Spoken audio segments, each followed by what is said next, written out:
You probably think being nice always earns you respect, right? Well, think again.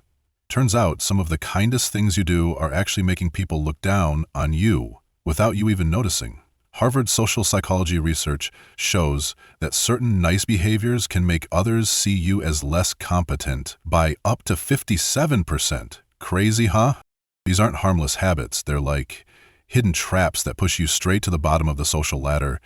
In this video, I'm going to show you 5 acts of kindness that secretly make people disrespect you, and more importantly, what you can do instead. Stick around, because the first one, you've probably done it today, thinking it made you look thoughtful. Act 1. Over-apologizing for normal requests. Let's kick things off with one of the sneakiest respect killers, over-apologizing. You know what I mean? Saying sorry before asking for something totally reasonable.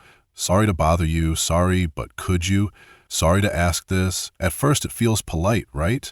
But here's the problem. Research from Yale's communication department shows that these preemptive apologies actually make people see your needs as annoying impositions, not as fair requests. Think about it. In one workplace study, people who started their requests with sorry were 43% less likely to get their needs handled quickly. They were even interrupted almost 3 times more in follow-up interactions. Every time you apologize for something normal, you're sending the message that your needs are a burden, that your time and attention don't matter, and that others' convenience comes first. Instead of shrinking yourself, try this. Ask directly, politely, and confidently. There's no need to soften every request with sorry. By doing so, you're not being rude. You're showing that your needs are valid and deserve respect. Over time, people will stop seeing you as annoying and start taking you seriously. 2. Helping without being asked. Next up is a sneaky respect trap, helping without being asked. At first glance, jumping in to lend a hand feels like the ultimate kindness, right? But when you offer help that wasn't requested, you might actually be undermining someone without realizing it. Princeton psychology research shows that unsolicited assistance often comes across as a status move, making it seem like you think the other person can't handle things on their own. I've seen this in action at work. One teammate constantly stepped in to help others with tasks they were already managing perfectly fine. They thought they were being helpful, supportive even. But in exit interviews, 3 colleagues called this behavior condescending and micromanaging. Ouch.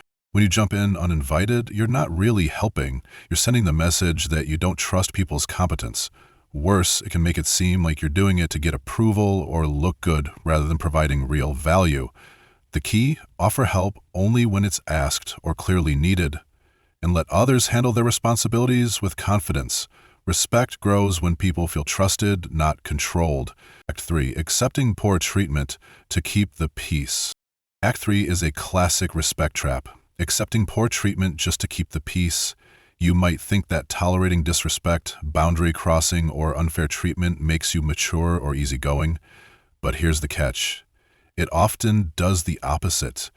Research from Columbia University shows that 78% of observers interpret conflict avoidance as weakness, not kindness. I've seen it happen in real life. One professional consistently let others interrupt their presentations and ignored when ideas were dismissed.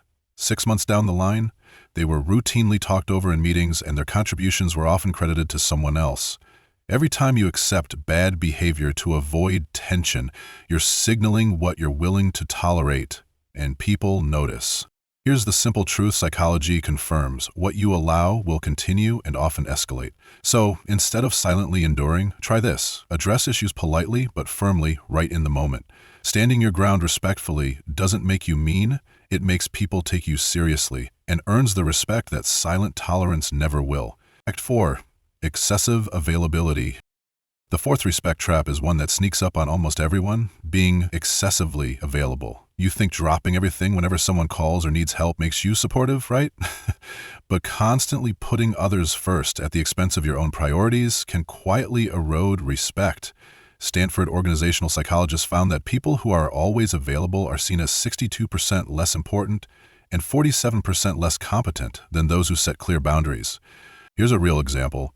I knew a manager who prided himself on being available to his team 24/7. Sounds great in theory, right? But instead of appreciating his effort, the team started sending non-urgent requests at all hours and got frustrated when he couldn't reply immediately. By being too available, he wasn't proving dedication, he was signaling that his time had no value. The principle is simple. Scarcity builds respect. If you're always there, people stop valuing your presence. By setting healthy boundaries and showing that your time is important, you actually increase both your influence and the respect people have for you. Act 5. Downplaying your achievements. Finally, let's talk about a respect killer that many people think is humble. Downplaying your achievements. You know the phrases, "it was nothing," "I just got lucky," or "anyone could have done it." On the surface, it seems like modesty. But NYU psychology research shows that 83% of people interpret self-deprecation as insecurity, not humility. I've seen this in action at work. A highly talented colleague always minimized her role in major projects. During performance reviews, her manager actually used this behavior as proof she lacked confidence and might not be ready for promotion, even though her work was excellent. When you downplay your achievements, you're not showing modesty, you're contradicting others' positive assessment of you. You're basically telling people, your judgment is wrong, I know better than you about my value. The respect alternative? Acknowledge your successes with confidence, but without arrogance. Accept recognition gracefully. It shows self-respect and lets others recognize your true worth. What's the fix for all these respect-destroying kind behaviors? Philosophers call it benevolent strength. The ability to be genuinely kind without losing your own dignity. The ancient Stoics had this nailed. Marcus Aurelius said, "The first rule is to keep an untroubled spirit. The second is to look things in the face and know them for what they are." In today's world, that means being kind from a place of self-respect, not self-sacrifice. Modern research backs this up. A study from Berkeley found that people who combined warmth with clear boundaries were rated 89% higher in leadership potential and earned 34% more respect than those who were warm but boundaryless. True kindness isn't about pleasing everyone, it's about strength, clarity, and generosity that comes from confidence, not weakness. By practicing benevolent strength, you can be nice and command respect at the same time. Think about someone you truly respect. Chances are they're kind without falling into those 5 respect traps. And you can do the same. The key is turning each behavior into a respect-commanding alternative.